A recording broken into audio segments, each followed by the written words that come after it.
قرآن کریم میں اللہ تبارک و تعالی نے جو دعائیں ذکر فرمائی ہیں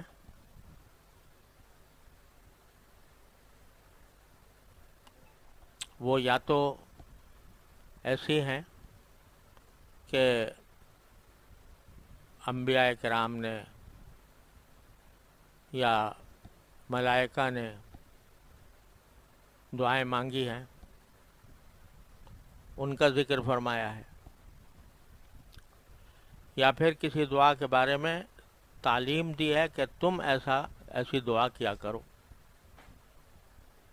تو انہی کا بیان کچھ عرصے سے چل رہا ہے۔ اللہ تبارک و تعالیٰ اپنے فضل و کرم سے ہمیں صحیح طور پر مانگنے والا بنا دے۔ بندے کی سب سے بڑی کامیابی یہ ہے کہ وہ اللہ تبارک و تعالیٰ کے حضور منگتا بن جائے۔ اردو میں منگتا اس شخص کو کہتے ہیں، اب تو اردو بھی لوگوں کو سمجھ میں نہیں آتی۔ منگتا اس شخص کو کہتے ہیں جس کو عادت پڑی ہوئی ہو مانگنے کی۔ عام طور سے فقیر ہوتے ہیں بہت سے، تو ان کی عادت ہی ہے مانگنے کی، ان کو کہتے ہیں منگتا۔ تو اللہ تبارک و تعالی مانگنے کا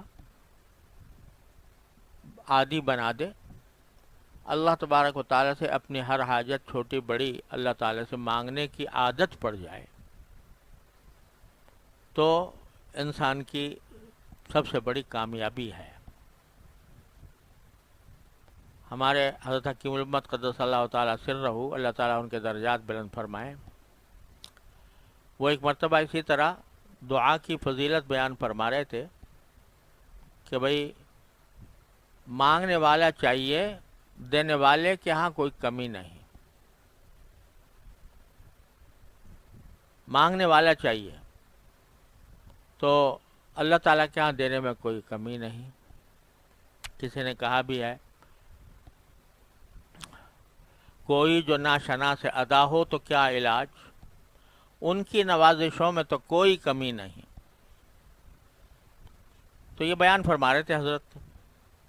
تو حضرت مجذوب صاحب جو حضرت کے خاص خلیفہ بھی تھے اور بڑے منہ چڑھے مرید تھے، تو انہوں نے حضرت سے عرض کیا کہ حضرت، ہاں یہ فرمایا تھا حضرت نے، کوئی جھولی پھیلانے والا چاہیے، دینے والے کی کوئی کمی نہیں ہوتی۔ تو انہوں نے پوچھا کہ حضرت کسی کے پاس جھولی ہی نہ ہو تو کیا کرے، یعنی مانگنے کا سلیقہ ہی نہ ہو تو کیا کرے؟ تو آپ نے فرمایا کہ جھولی بھی انہی سے مانگے کہ اللہ مجھے مانگنا نہیں آتا، مجھے منگتا بنا دیجئے، مجھے مانگنے والا بنا دیجئے۔ تو یہ جو منگتا بن جانا ہے یہ بڑی نعمت ہے۔ تو قرآن کریم نے جو جا بجا مختلف انبیاء کرام کی، ملائکہ کی دعائیں ذکر کی ہیں، وہ یہ سکھانے کے لیے ہیں کہ تم بھی اس طرح کیا کرو، یہ دعائیں مانگا کرو۔ تو جو دعائیں اب باقی رہ گئی ہیں قرآن کریم کی، ان میں سے اگلی دعا جو پچھلی مرتبہ کے بعد سورہ اعقاف کی دعا میں نے بتائی تھی، وہ ہے انی مغلوب فانتصر۔ سورہ قمر میں اللہ تبارک و تعالی نے حضرت نوح علیہ السلام کی یہ دعا ذکر کی ہے۔ چھوٹی سی دعا ہے، چند لفظوں کی، انی مغلوب۔ یہ مانگی تھی اس وقت حضرت نوح علیہ السلام نے جب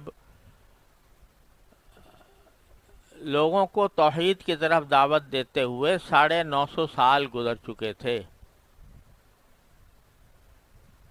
950 سال اللہ تعالیٰ نے عمر بڑی طویل عطا فرمائی، اسی لیے مثال دی جاتی ہے عمر نوح۔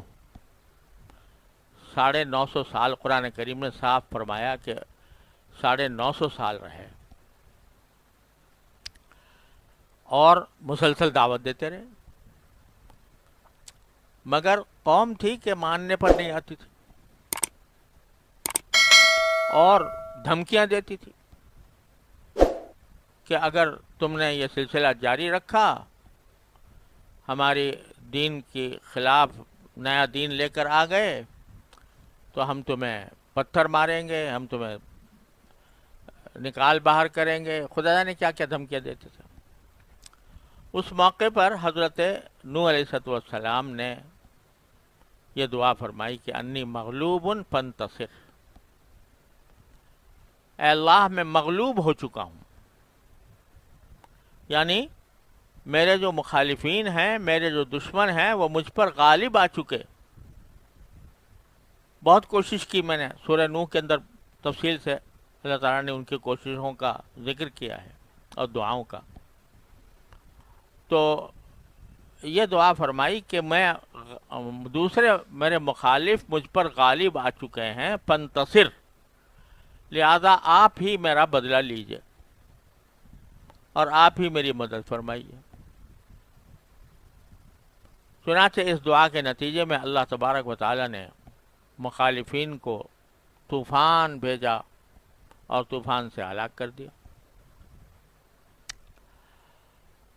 تو یہ دعا اللہ تبارک و تعالی نے مختصر سے الفاظ میں، ویسے لمبی دعائیں بھی حضرت نوح علیہ السلام کی سورہ نوح کے اندر بیان ہوئی ہیں، لیکن یہ اختصار سے چھوٹی سی دعا سورہ قمر میں بیان فرما دی۔ یہ ہمارے لیے ایک سبق ہے کہ جب کبھی انسان مغلوب ہو جائے، مخالفین نے گھیرا تنگ کر رکھا ہو، محصور ہو جائے اور دشمن غالب آ رہا ہے، تکلیف پہنچانے والے تکلیف پہنچا رہے ہیں، تو اس وقت میں اس کو چاہیے کہ اللہ کو پکارے۔ چھوٹی سی جملہ ہے، انی مغلوب فانتصر، ہر قسم کی مخالفت میں۔ اور میں عرض کرتا ہوں کہ خاص طور پر جو انسان کو اس کی ضرورت پیش آتی ہے، علاوہ دشمنوں کے، مخالفتوں کے، ہم سب کو جس کی شدید ضرورت ہوتی ہے وہ یہ ہے کہ نفس اور شیطان ہم پر غلبہ پا لیتے ہیں، گناہ کے تقاضے دل میں پیدا ہوتے ہیں،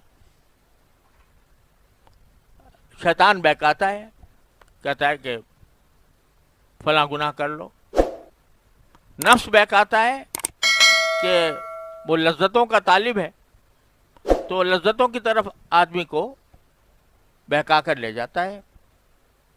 یہ آنکھ سے لذت لے لو، ایک نامحرم کو دیکھ لو، آج کل تو اللہ بچائے جو اسباب جو ہے نگاہوں کے، گناہوں کے اسباب اتنے پھیل گئے ہیں چاروں طرف، اور اتنے پھیل گئے ہیں کہ آدمی کو اپنا ایمان بچانا مشکل ہو گیا ہے۔ یہ جو ٹیلی فون ہاتھ میں آ گیا، اس میں اللہ بچائے ساری دنیا کی غلاظتیں جمع ہیں، اور نفس کے تقاضوں کی اس میں تکمیل کا سامان ہے، اور آگ بھڑکی ہوئی ہے خواہشات نفس کی، ہر طرف آگ بھڑکی ہوئی ہے۔ اور وہ جو حدیث میں آتا ہے کہ حفت الجنت بالشہوات، کہ جنت جو ہے وہ نفسانی خواہشات سے گھری ہوئی ہے، اس کے ارد گرد شہوات کا، معاف کریے گا، حفت الجنت بالمکارہ وحفت النار بالشہوات، او کما قال صلی اللہ علیہ وسلم، کہ جنت تو گھری ہوئی ہے مکروہ چیزوں سے، جو ان کو نفس نہیں مانتا اس کام سے،